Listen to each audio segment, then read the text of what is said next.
Morning সবাইকে মনসা পুজো এবং বিশ্বকর্মা পুজোয় সবাইকে অনেক অনেক শুভেচ্ছা। কালকে রাতে রান্না হয়েছিল আজকের মা মনসাকে, আর পুজো দেওয়া হয়েছে দুধ কলা টলা দিয়ে সব কিছু সকালবেলা।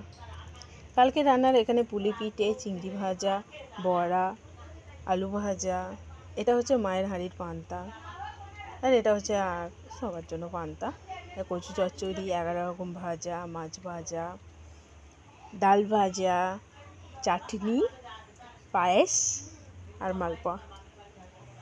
এই যে এখানে সব কিছু সাজিয়ে মায়েরকে পুজো দেওয়া হয়েছে। এখানে মায়ের ঘট, দুধ কলা, ফল আর নাগরাজকে কলা পাতায় পুজো দেওয়া হয়েছে। এটা হচ্ছে মায়ের নৈবেদ্য, মাকে সব রকম দিয়ে দেওয়া হয়েছে। আর এটা হচ্ছে মায়ের হাঁড়ির পান্তা, শ্যাবলা ফুল শ্যাবলা পাতা দিয়ে সাজিয়ে দেওয়া হয়েছে। এবার আমরা খাবো মায়ের ভোগ। এই যে মায়ের পান্তা খেতে যে কী ভালো লাগে কি বলবো, খুব খুব খুব খুব ভালো লাগে, অসাধারণ।